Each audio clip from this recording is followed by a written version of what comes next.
or TE. We use it both to roll the rocket out to the pad, as well as raise it to its vertical launch position. You might hear in callouts over the nets the TE referred to as the strongback from the launch team.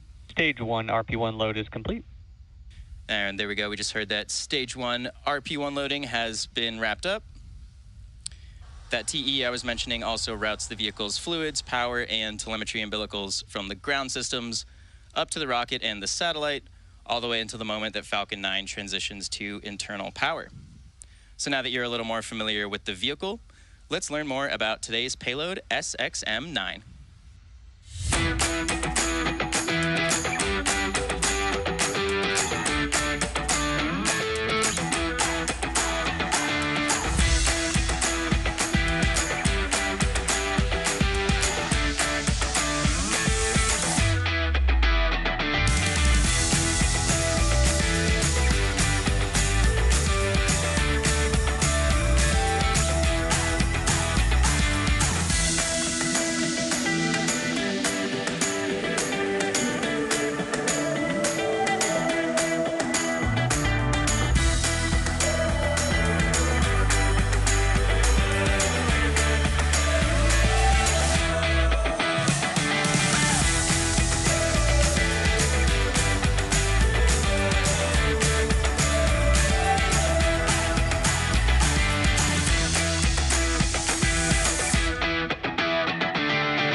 We are now just at about T-minus 5 minutes from liftoff of Falcon 9 from Launch Complex 39A at Kennedy Space Center. At the point of liftoff, the transporter erector, or TE, will have retracted away to clear the path for Falcon 9's ascent. And in order back lower has started. In order to prepare for that retraction, we will see those clamp arms open around the base of the second stage, and the TE will pull away from the rocket. So we just heard a call out for that over the nets, and you should see those clamp arms just below the fairing start to open up any second now. And there you go. As you can see, those arms are now opening up in preparation for TE retraction.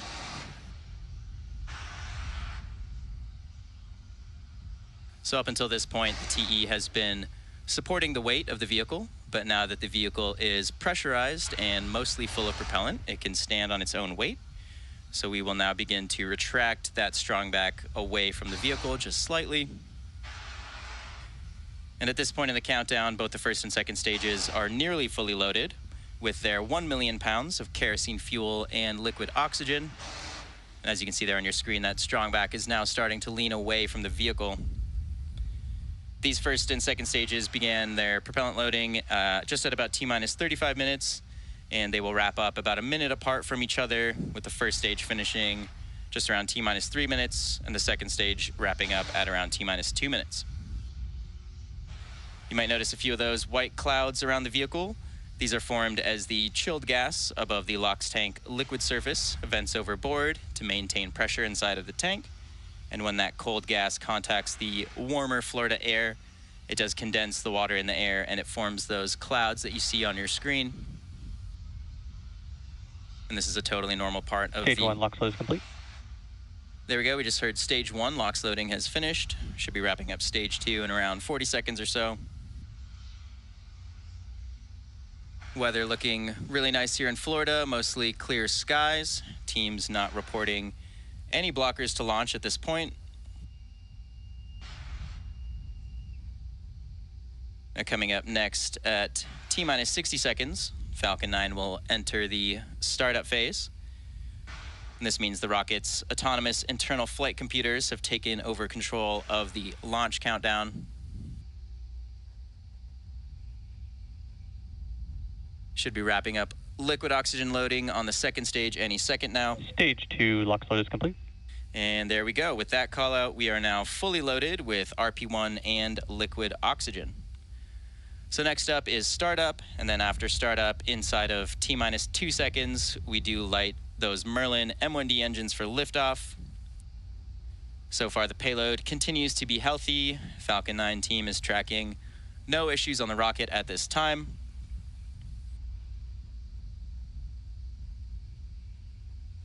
Should be... Gas launch closeouts. There we go. Just sort of call out for gas launch closeouts.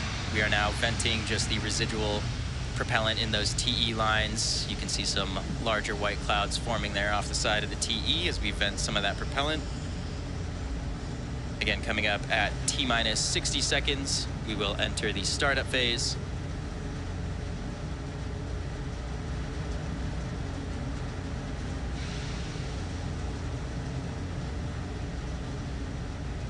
Falcon 9 is in startup. So with that, the Falcon 9's internal flight computers have now taken control of the launch countdown. We're just waiting for our final go from our launch director, and then we will be heading to space. Launch directors go for launch. Great news there. No blockers to liftoff. We should be lifting off in just around 35 seconds. So let's listen in for that. T-minus 30 seconds.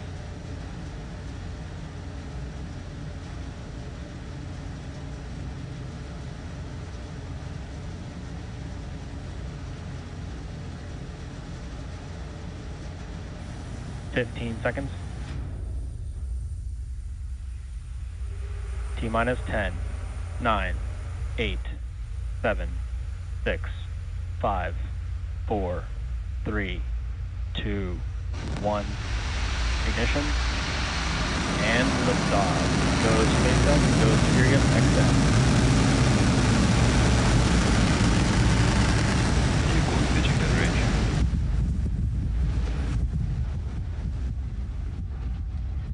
Camera pressures are nominal.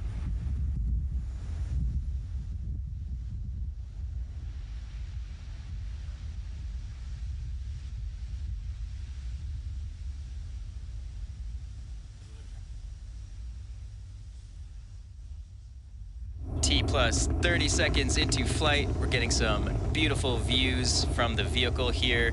Falcon 9 has successfully lifted off from Launch Complex 39A. You can see Power and telemetry are nominal.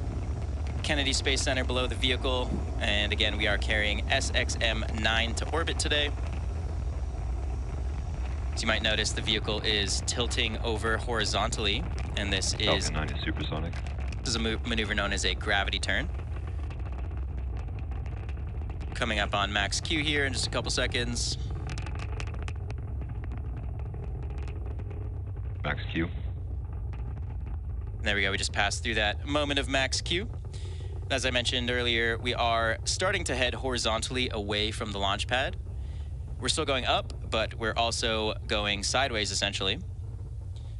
And as you heard previously, we did just pass through max Q, which is a critical moment in flight because the combined stresses caused by Falcon 9 accelerating through the atmosphere, Chill. as well as the ambient static pressure, are at their greatest. And we did just hear that MVAC chill for ascent has begun, just cooling down some of those engine components further in preparation for full flow of liquid oxygen. You can track our progress to orbit here by keeping an eye on that stage 1 telemetry in the bottom corner of your screen. Getting a great tracking shot from the ground here. You can see we're going over 5,000 kilometers per hour. Getting a nice view of the rocket's plume as we head up to the thinner parts of the Earth's atmosphere.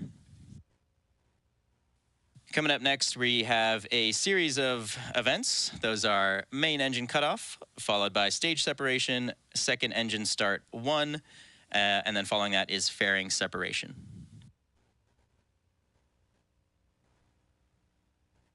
Main engine cutoff. Stage separation confirmed.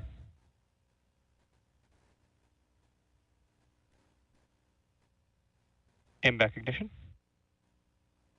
And there we go. So what you just saw was the shutdown of the 9 M1D engines, known as MECO. Following that, we separate the 2 stages, and then we do light the MVAC engine, which you're looking at now on your screen. Meanwhile, the first stage you can now see on the left side of your screen is going to flip its orientation in preparation to re-enter the Earth's atmosphere in an attempted landing on our drone ship out in the Atlantic Ocean. So as you can see with the MVAC engine lit on the right side of your screen, we're now accelerating our way into orbit. First stage on the left side of your screen is in a coast phase. Fairing separation confirmed. And there go those two fairing halves. We're now exposing the SXM-9 payload to the vacuum of space.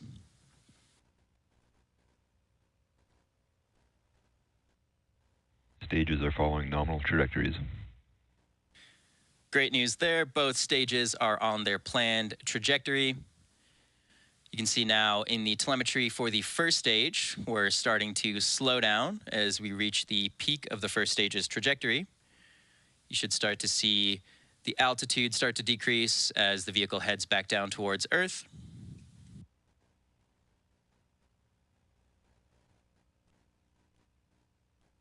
Coming up next on the first stage is the entry burn. And for this burn, we do relight 3 of the M1D engines, starting with the center E9, followed shortly after that by the E1 and E5 engines. And this just slows the vehicle down as it passes back into the Earth's atmosphere, reducing stress and improving our reusability on the vehicle. During this entry burn, Falcon 9 is decelerating by firing its Merlin engines, but we're still moving really fast towards the Earth. And this causes the vehicle to fly through Merlin's exhaust gases, also sometimes called the plume. And this deposits a layer of soot on the vehicle's surface. So that's why you can see some of our flight-proven vehicles look a little extra toasty. And that soot comes from the carbon-based fuel that Falcon 9 uses. So that entry burn should start in just around a minute from now and typically lasts around 20 seconds. And again, the second stage on the right side of your screen, continuing to head to orbit, now almost 13,000 kilometers per hour at an altitude of about 160 kilometers above the surface of the Earth. We can see the first stage is now accelerating towards the Earth. Its altitude is decreasing. You can see those grid fins on the left side of your screen. These help aerodynamically control the vehicle as it re-enters the atmosphere. So pay attention to those. You can see them sort of tilting and guiding the vehicle as we head towards the drone ship. Both stages continue to follow nominal trajectories. Great news there. Everything still looking good for both stages.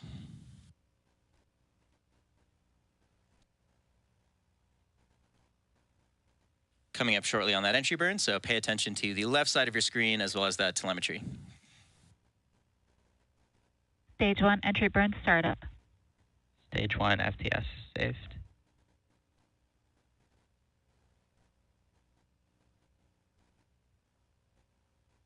So we are now currently in the middle of the entry burn. You can see we are rapidly slowing down that first stage.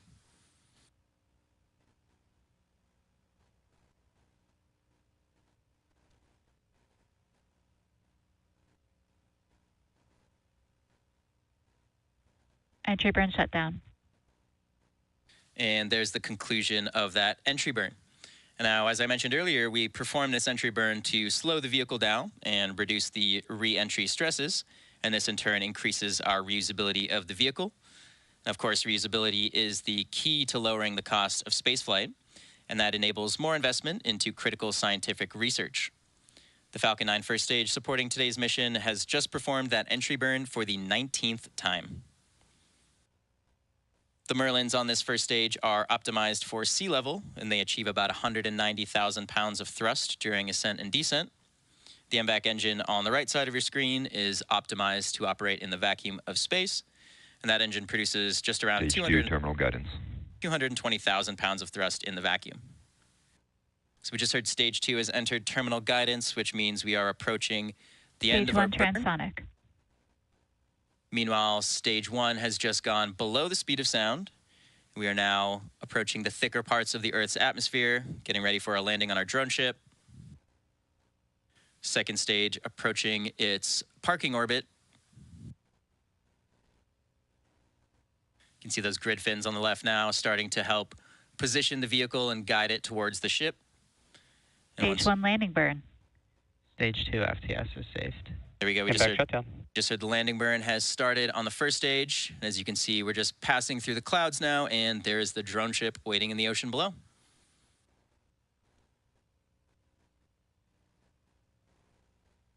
Nominal orbit insertion. Landing leg deploy.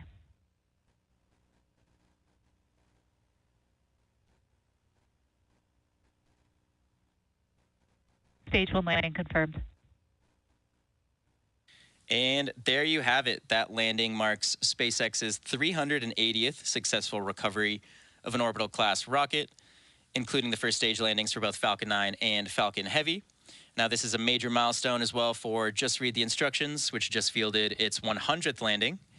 And in the middle of that landing burn, we did hear that the MVAC engine successfully shut down and we had a nominal orbital insertion. So with that confirmation, the second stage is now embarking on its coast phase. After this coast phase, we do relight that MVAC engine for a second time. That should happen around the T+26 minute mark. And following that will be payload deploy around the T+34 minute mark. So we're going to head into a quick break, but we'll see you back here in just around 15 minutes.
And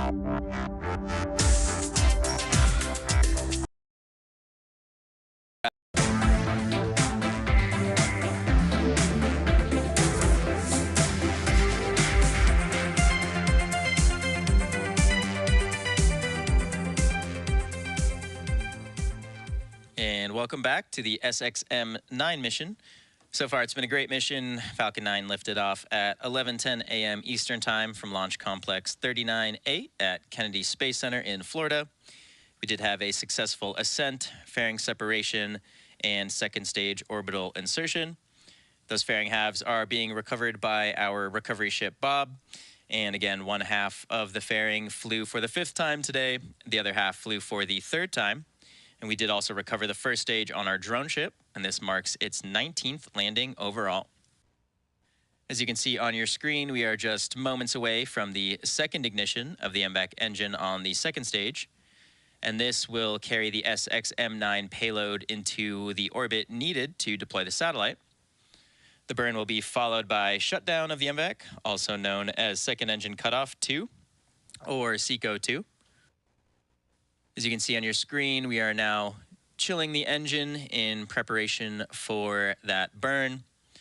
The burn should happen in just around 30 seconds and should be about a minute-long burn. Now again, we're currently in what's known as a parking orbit, which is a circular orbit. And today's mission is known as a geosynchronous transfer orbit mission.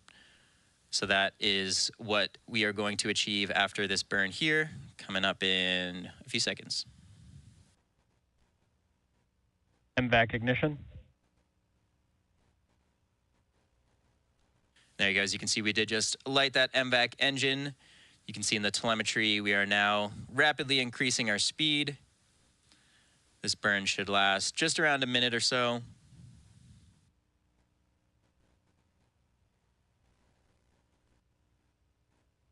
And again, this takes us to a geosynchronous transfer orbit, which is the deploy orbit for the SXM-9 payload today.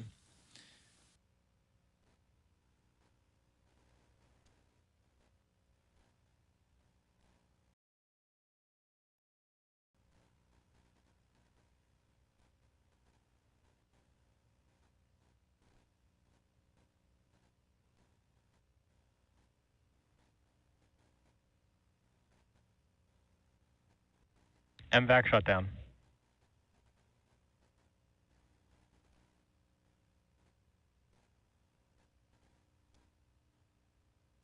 We did just successfully shut that engine down. Nominal orbit insertion. And there's the call out for nominal orbit insertion.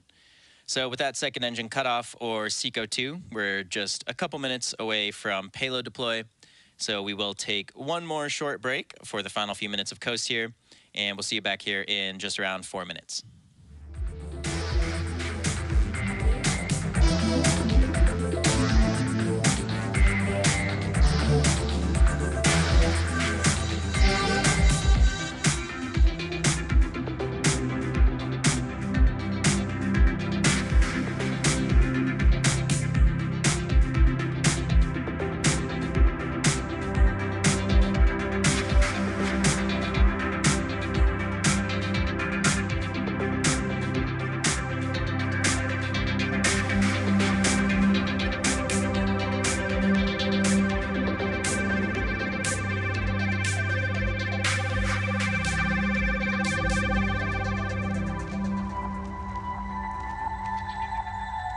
Back down to Earth. The first stage, of course, is designed to be reflown with minimal refurbishments between flights. And as mentioned at the top of the show, today's booster is flying for the 19th time, and we will be attempting to land this booster on our drone ship. Just read the instructions. And that drone ship is currently stationed in the Atlantic Ocean. As you can see there on your screen, a nice view of that drone ship. And if we are successful in recovering the booster today, it will be the 121st successful recovery of an orbital class rocket in just this year alone. Now, lastly, that large truss structure you see next to the rocket is the transporter erector, or TE. We use it both to roll the rocket out to the pad, as well as raise it to its vertical launch position. You might hear in callouts over the nets the TE referred to as the strongback from the launch team. Stage 1 RP1 load is complete. And there we go. We just heard that stage 1 RP1 loading has been wrapped up. That TE I was mentioning also routes the vehicle's fluids, power, and telemetry umbilicals from the ground system